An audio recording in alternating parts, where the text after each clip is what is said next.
Krystles method.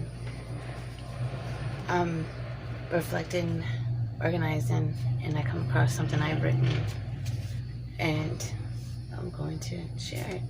So, okay, I am coming with some testimony and real heart. So I ask when you're listening to realize that I'm giving my pain, my struggles, and my victories just for those who need to use a perception based on different methods. I've used so many various ways to try and refocus my mind.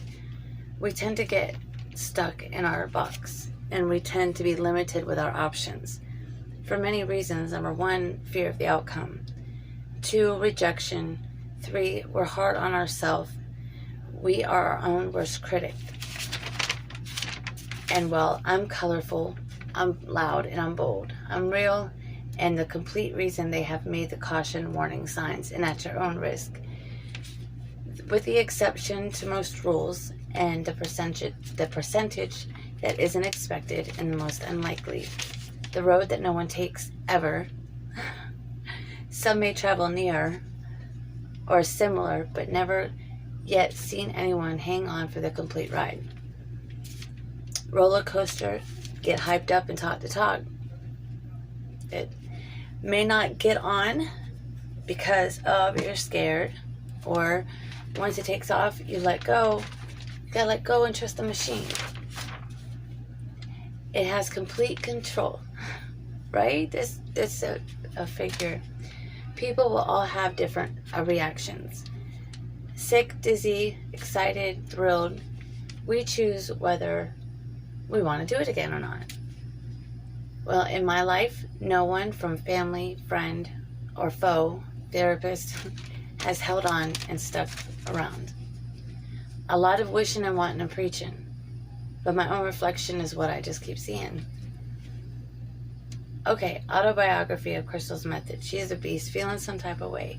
I've done a lot of research, and with the various symptoms of my actions and feelings and my surveys, I've come up with an idea, and I tend to agree with the whole theory of Earth Angel. There are many, but I tend to be able to reach out in many dimensions. I have the freedom and experiences to appreciate each and everything that takes place in my life, moment by moment. I don't hold back, good or bad, in fear of that moment being lost. I encouraged the love that I see. I appear and I seem to be cold or heartless to some. I may come off wrong. I'm misunderstood and harshly judged. That's until one gets to know me, and then I think they start to appreciate a little level of understanding. I'm a whole different language. For what I'm going to tell you are some pretty deep emotional situations, so forgive me if I seem unemotional. However, I do smile. I truly see myself as a victor, not a victim. I've made it through the unimaginable, twisted, dramatic events. Several miracles and blessings have been a part of my world consistently. I can say I'm favored because I was dragged, beaten, and abused through the first 14 years of life of my journey, and on levels that will be shared shortly. However, I was then 14 when I chose my own path.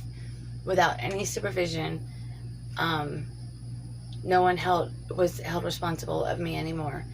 I was emancipated. My family or loved ones were not around. Anyway, so God sent his angels over me as I was a baby, and I honestly say that's the only reality of my safeguard that I've ever had. I didn't know church or of God. There's many religions, many different things that we had done. But I knew something. There was something that protected and shielded me. My mom was 16 when she had me, separated from my father shortly after. She married 4 times, all of her husbands of character.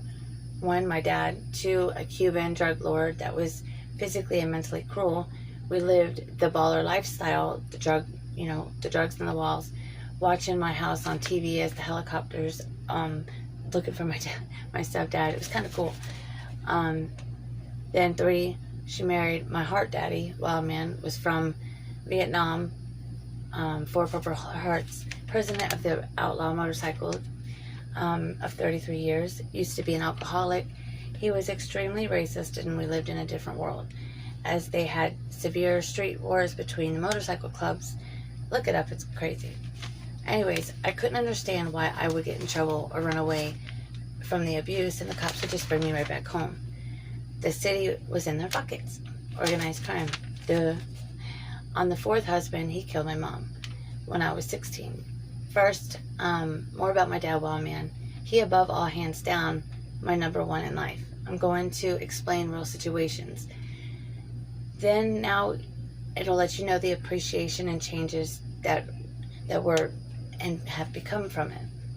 FYI, I'm the master of finding the positive out of all situations. Tragedies, sometimes it takes years, but eventually it becomes clear.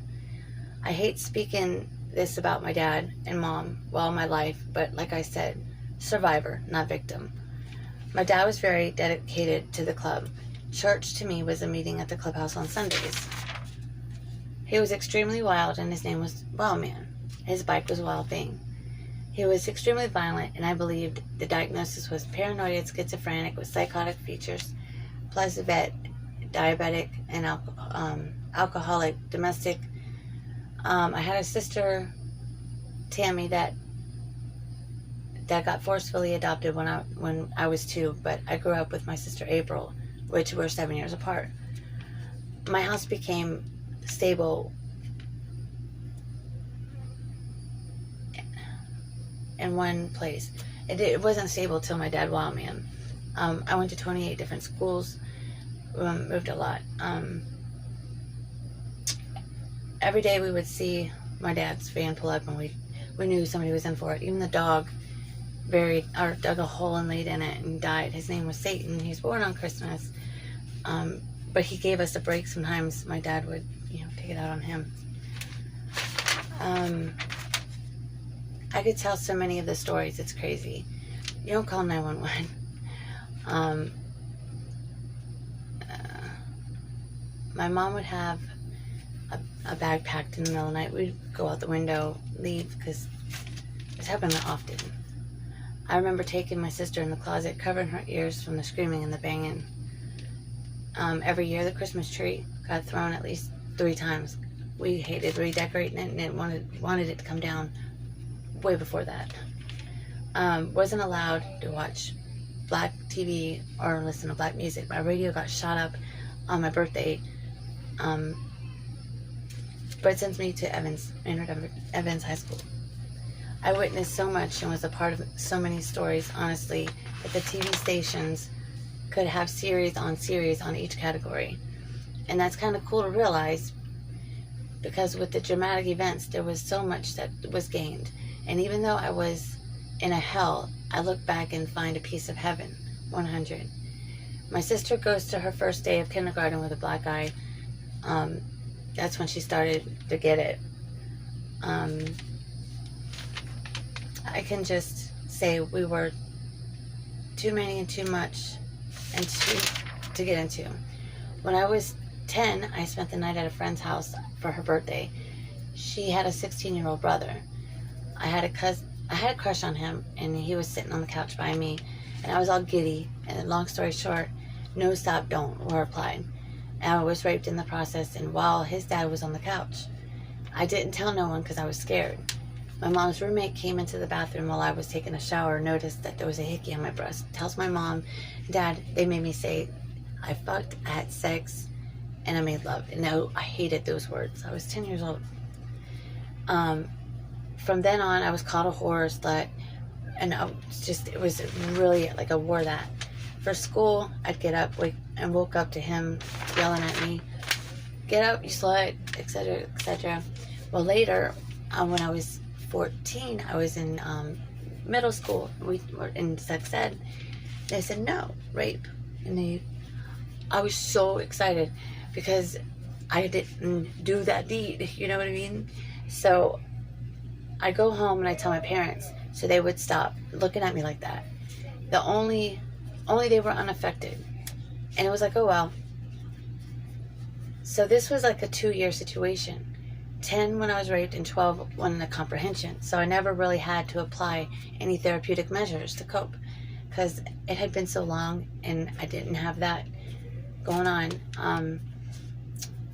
When I was also 10, right before Wild Man ending a 30-year marriage to my mom, Ronnie would leave for weeks at a time, which was my stepdad. He died 6 months after my mom did. He drove off the Cocoa Beach Bridge. Also, my grandma had a bar, and growing up, I had been molested in the bar. Like, my grandma would call me a liar. She had one of her customers come and was my babysitter and my sister's, and he was molesting us for like a long time. Like I said, when Ronnie and my mom would go for weeks at a time, they would leave us with these people. They started video recording it after, like, my mom believed me, but then they had an agency and they were recording it, and they caught the girl like slapping my sister and picking her nose and like called her mom, and like it was just a big ordeal.